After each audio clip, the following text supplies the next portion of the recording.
deep inside Mokola. So go and look for my watch. Eh. This one, where you Eh, go? so what? This one is Wole. The Senior one that man, we have the e wole monko. Akwala Cry, P20. Promotion. Tony Low na sheni. That is all. Ojo again promotion. Tony Low na sheni. So that if anybody wants to buy me a watch, then you make the person think that I wear expensive watch. No. Oh, senior.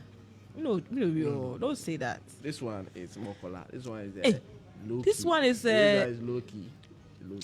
I'm telling you that this one is a mix of Rolex and Tommy Hilfiger. You are the only one who has it. You are the only one who has it. Just a custom made. I know, right? Now they do. Yeah, like, people are reacting to that. They say, "Wow, what a solid team!" The oral team. I know, right?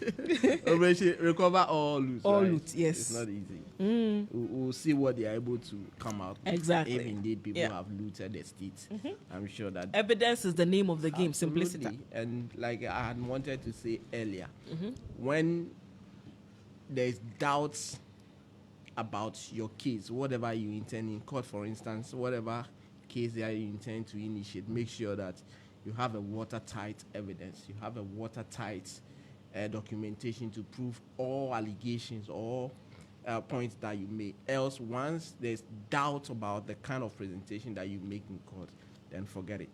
You will not get it. You may have a point there, but once you leave room for doubts, you are in trouble. Yeah. Yes, you are in trouble.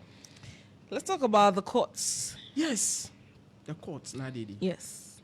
So, yesterday, we started hearing rumors about a petition to the president to have the Lady Chief Justice Gertrude Saki Tokodu removed. So we're looking for the petition. Unfortunately, we were able to get a copy of the petition from Professor Kweku Asari. And in fact, if you read the petition, 119 paragraphed petition, 19 pages in all.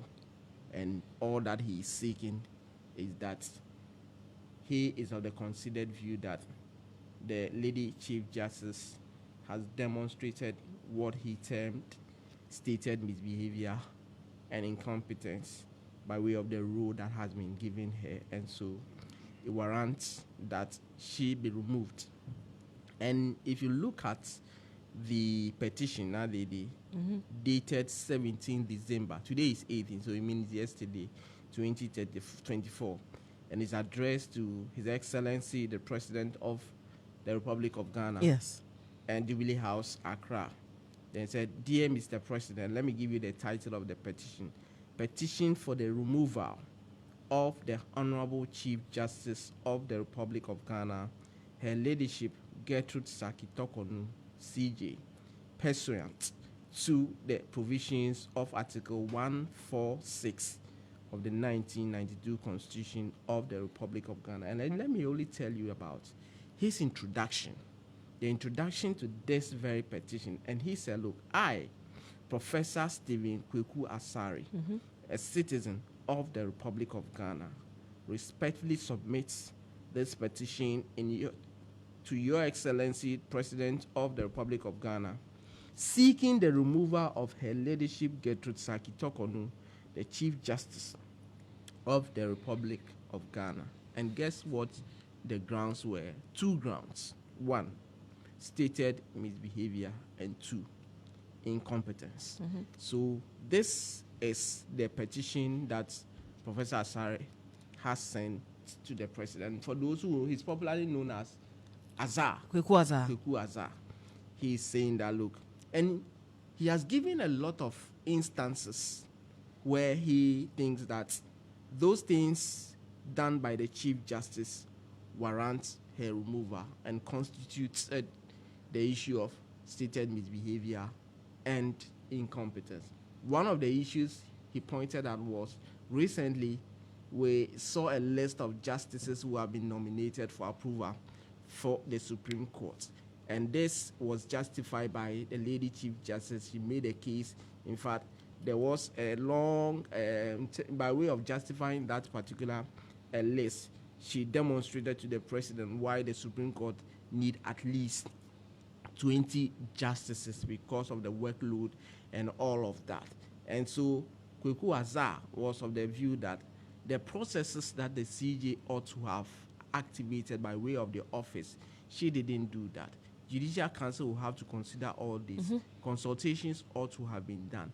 But if you look at the nature of the letter that she wrote, the justification that she made to denominate the reason these justices ought to be at the Supreme Court, it means she is interfering with the process. And so she seemed more like to nominate her favorite to the Supreme Court, where the law or the Constitution is clear on how justices are to be elevated and all that. So he made that point and said that that justification was a personal thing done by the CJ and didn't follow law. So he thinks that that is something that warrants that the CJ should be removed. He also made a point about Dr. Stephen Kobno-Puni's trial. Right from the High Court, Justice Clement Onyenuga handled it. At one point in time, he retired after 6 months of additional month after retirement. He couldn't conclude that. Justice Anochi Jima came in, handed the case, Land Court 2. In his first sitting, he said, look, I am going to start the trial de novo. I am going to start the trial afresh. One of the things is that I want to have access and look at the demeanor of witnesses who will come to court so that I have a fair assessment of the case before me. The Attorney General appealed against that particular ruling, went to the Court of Appeal, secured a Court of Appeal overturned that. And then they went to, so effectively, the case had to continue from where Justice Clement Onyenuga left off. Then Justice Kwesi Jima was transferred. Then Justice Abuaji Tando had been handed the case, and he is actually dealing with the case. And they made the point that when the case went to the Court of Appeal, and the Court of Appeal accepted or upheld the Attorney General's argument and overturned that ruling, it went to the Supreme Court. And when it went to the Supreme Court, the initial panel that sat, that Justice Mariam Owusu retired, handled it and adjourned for decision to be taken. Before they came for the parties to file their processes for a decision to be taken, the panel had changed and the Chief Justice was on the panel. They raised objection to that, but that was dismissed. It was one of the things that Kweku Azar is saying, that the Chief Justice was interfering with even paneling and all that. Even though it's an administratively, she has the power to do. He was of the considered view that once a panel is constituted for a case, some of these interferences are not allowed, and he thinks that there's something that there's an issue against the Chief Justice, for which reason he thinks that the CJ should be removed.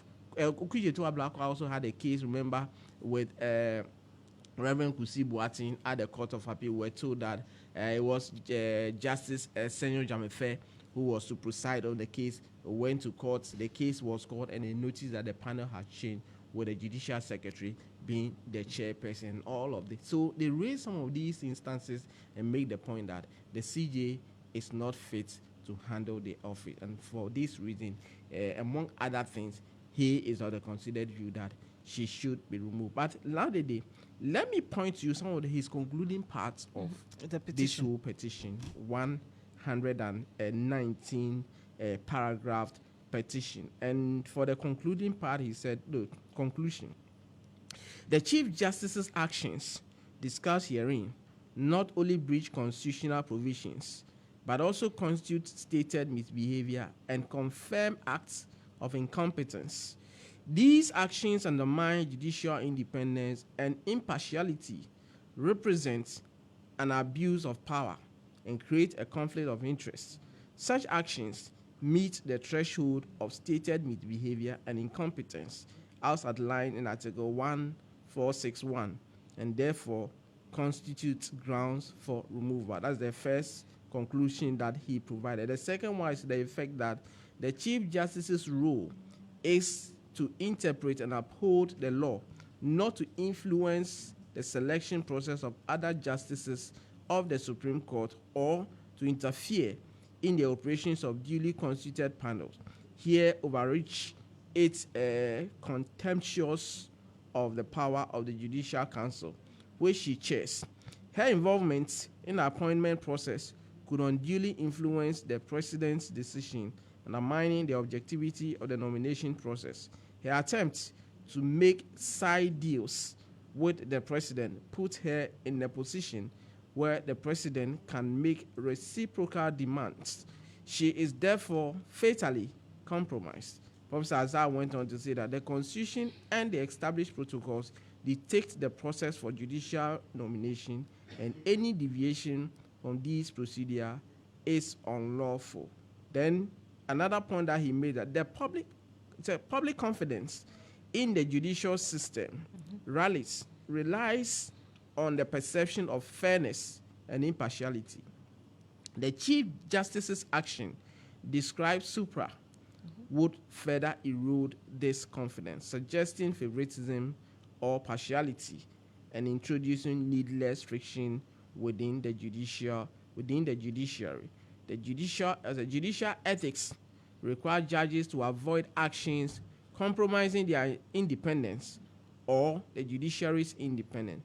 Proposing nominees could be seen as engaging in political activities, generally discouraged, if not bad, for judges. And in the last but one conclusion, he said that Professor Jandor warned us of the danger of unrestrained Chief Justice when he opined that if we were so unfortunate as to get for our Chief Justice a cynical,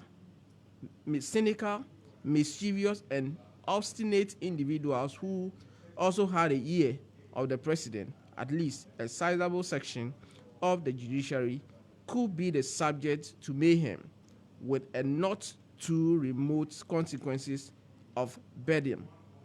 The mayhem is already upon the judiciary, and the bedlam would follow unless swift actions are taken to remove the Chief Justice from the office on grounds prayed and in accordance with Article 146 of the 1992 Constitution. I therefore petition the President to initiate proceedings to remove a Chief Justice from office, to uphold the Constitution, maintain the integrity of the judiciary, and restore public confidence in our judicial system. So these are the concluding parts of Professor Kweku Asari's petition to the presidency. So in the coming days, we'll know more what the presidency or the president will be doing with this very petition, 119 paragraph petition cumulated into 19 pages. And this was filed, or this petition was dated on the 17th of December. All right, okay. So today we'll wrap it up here. Absolutely. But quickly just summarize what is going to happen today. Yes, today is the day we mentioned earlier. So the Supreme Court is delivering judgment and the two anti-gay bail cases at the Supreme Court. So Richard Sky and Amada Odo will know whether their actions will succeed or not. All right. Thank you very much. Murtala Inusa is our legal affairs correspondent, telling us about the petition, first of all, and then what is going to happen at the